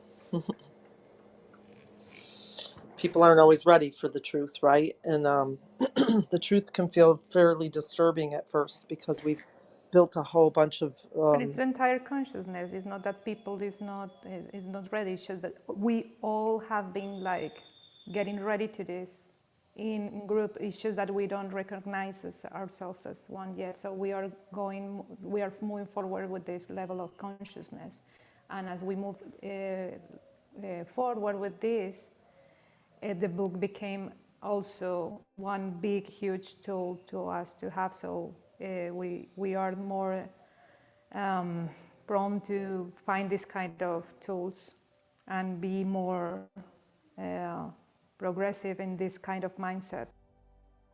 Yeah, I feel that I stalled myself quite a bit along the way because I wasn't prepared to want to tear up all of everything I knew just to hear something like completely like profound and different, because that was scary for me because I had based all of my identity on these concepts and beliefs that I had, this whole system, and all of a sudden I'm going to hear something that might tear the whole thing up. It's quite threatening at first for me, but I stalled it, and but then once I did say I can't really deal with the suffering I'm in now, what am I going to do? And then I realized that there's this here idea. Let's just see, because I was at the end of my rope, not saying I felt suicidal or anything, but I was in a place of like just like, okay, whatever, let me just tromp through this life. But now I found a completely different thing, a completely 180 really from where it was, and that was worth going through, having all of what I thought was true tore up and standing there like, oh my God, where am I, who am I, oh my God. And I had a panic for a few days on that one. That was but hey, that's how I do everything, seems like. I get into this like, oh my God, I just heard something else, like, what, there might be a flat earth.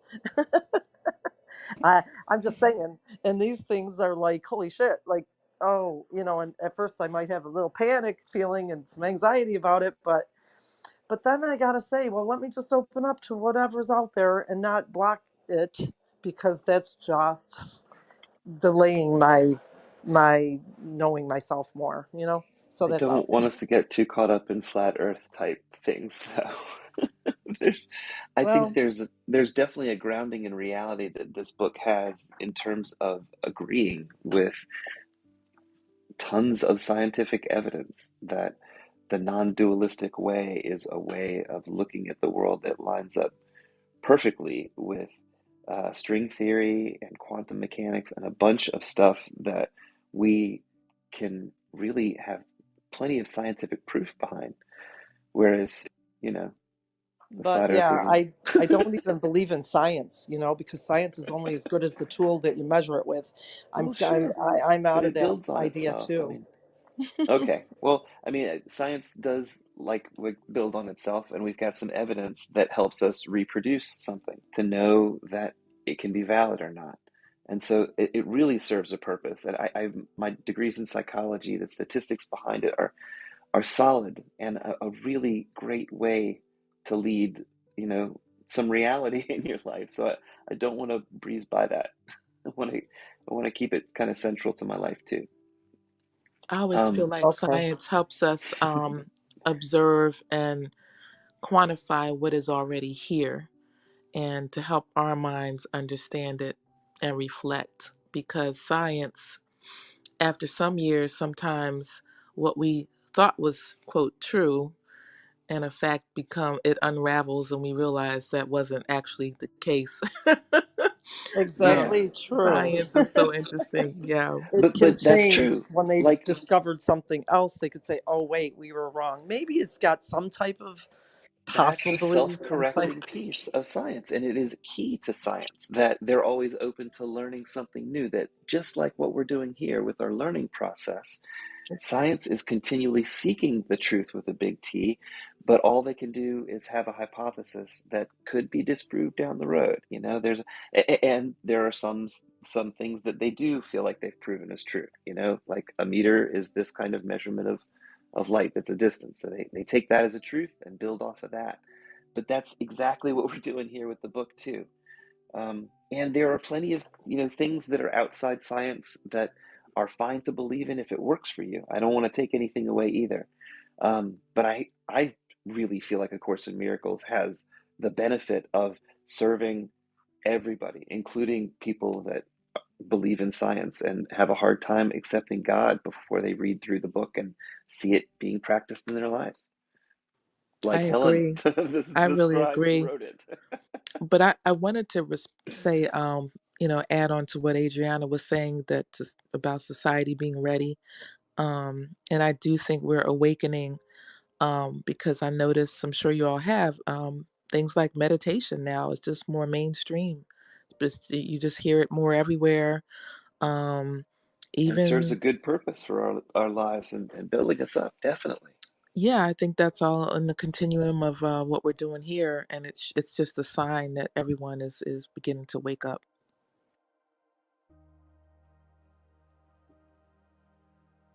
I definitely agree. It does feel like that is happening. And my whole life I've heard of the world awakening, indigo children and all kinds of stuff throughout the years. And I'm ready for us to awaken. It certainly was hard through the 2016 through 2020 and now in 20. You know what? It's been hard for a while. Oh, uh, what I gotta say something though. Not a not really like a argument, but if I wait for everybody to wake up before I'm in heaven, guess what? I don't know how long it'll take. So I just have to do it. Lead the way. Thank There's you. I nobody just had out. to. There's There's nobody nobody else. out. I had to do it for myself, and Yeah. Absolutely. here I'm in a really amazing, peaceful place. Whether it's truth for somebody or not, or it feels really auspicious, and I love it. I love life, and I don't know that I Wonderful. could have said that before.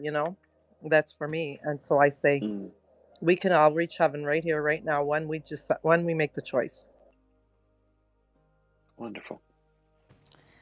Thank you very much, everybody. Dragana is going to say something that's good. Welcome, Dragana. I send you an invite. Good morning. Good morning. Hello, everyone. Good I to hear just your want voice. to, yes, thank you. I just want to express my gratitude for this room. I've been mostly listening to the replays since the timing is not perfect for me during the week, but now it's Sunday, so I was able to participate today. There's something about having this whole thing as a it's like a phone conversation, and I find myself really enjoying this space while I do things like cooking or cleaning or something, and it has just a beautiful. It's just a beautiful room you create, and everybody who's participating and sharing their stories is creating. It gives me, there's richness, and I just want to say thank you. Welcome home, my friend. This room has been like a home for me in all levels. So, welcome home. Thank you.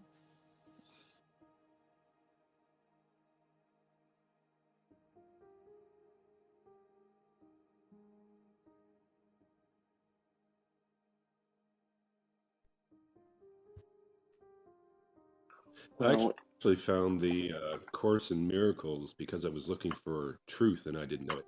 mm, A guy who was my mom's really good friend. I was lost in life a little bit, to say the least.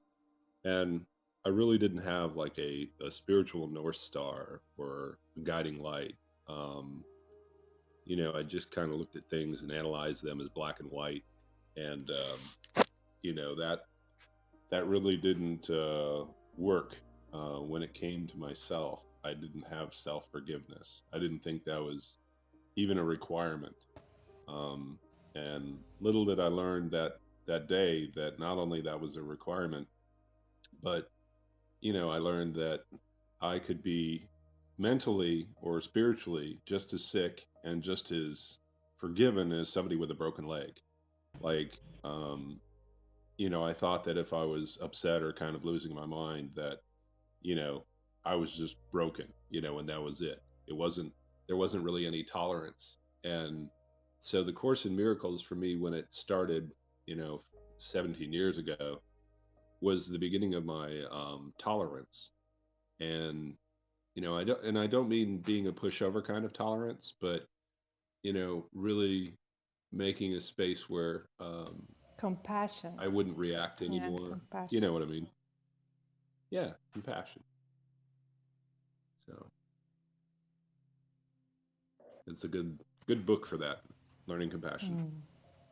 And as the book says, it all comes to one, and there's only one. The first one that you need to be compassive about is yourself. yes, So compassionate to yourself compassion. first. Yeah, thank you for. No problem. No problem. It's so close.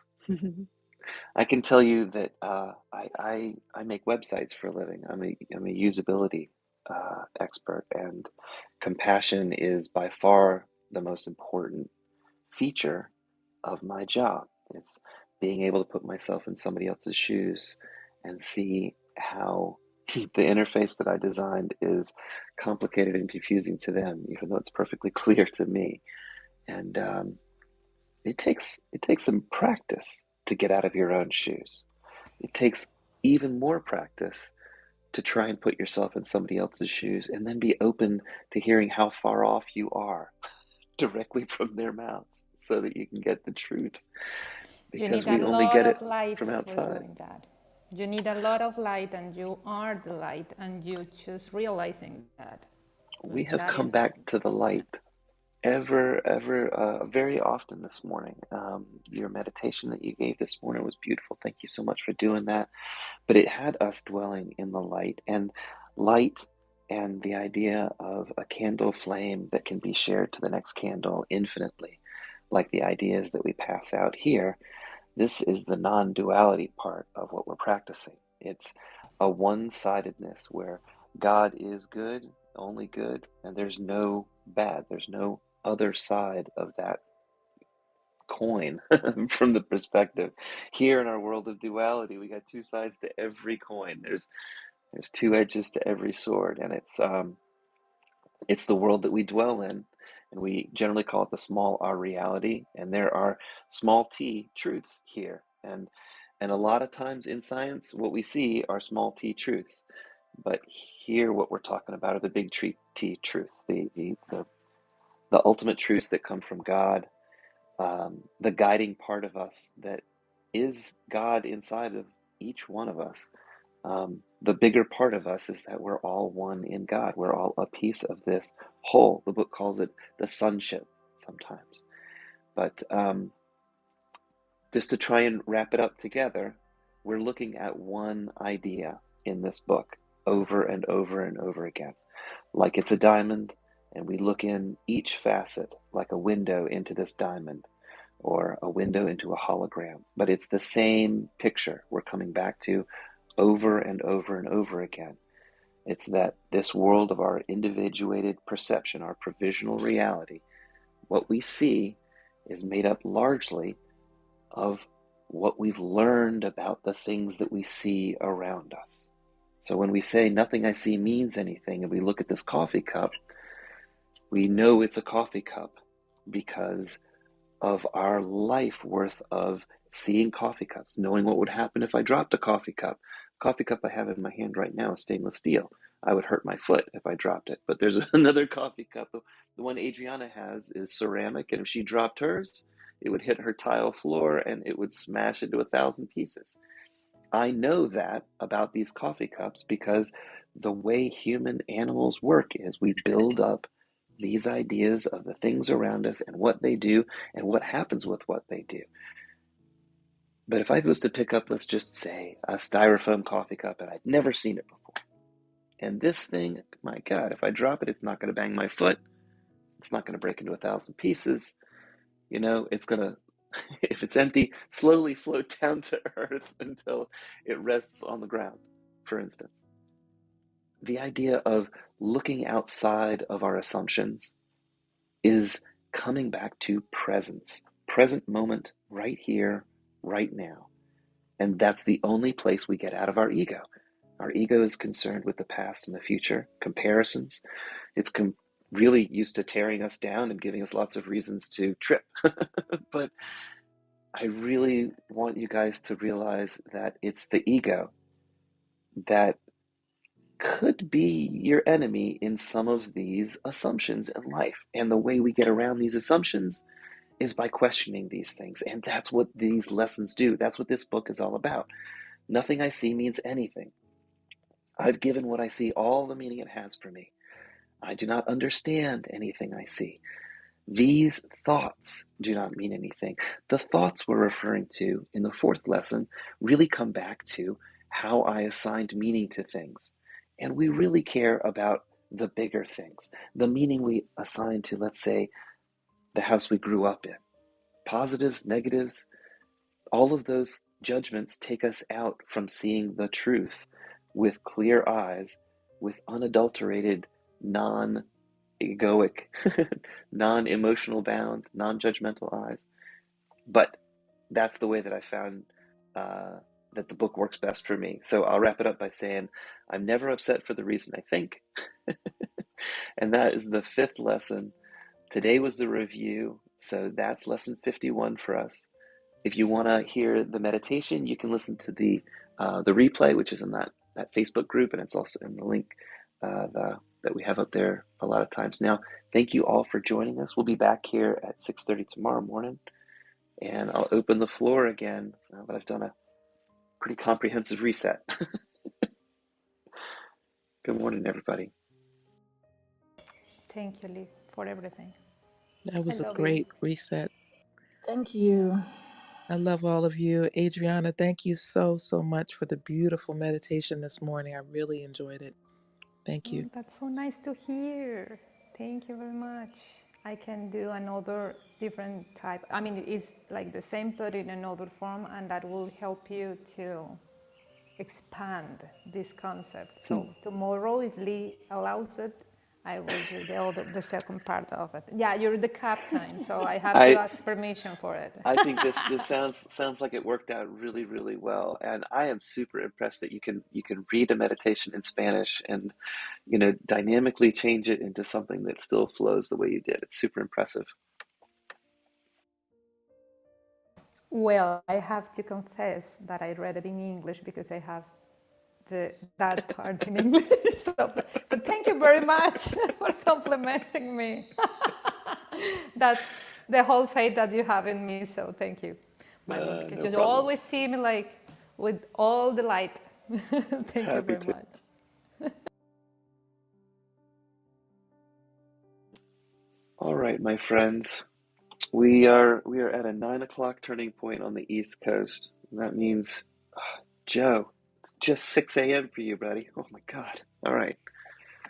Well, I hope you have a wonderful day. Afnan, I know you are doing well. Tomorrow is Tomorrow 52. 52. Yeah. All Yeah, right. Fionn, thank you. Thank you. I love it. I appreciate you participating. Thank you. And Sharon, I am so glad you came. Thank you so, so much. It was really wonderful having you here. I really appreciate everybody participating. Really been a wonderful lesson this morning for me. Thank you. Okay, everybody. Goodbye for today. See you tomorrow.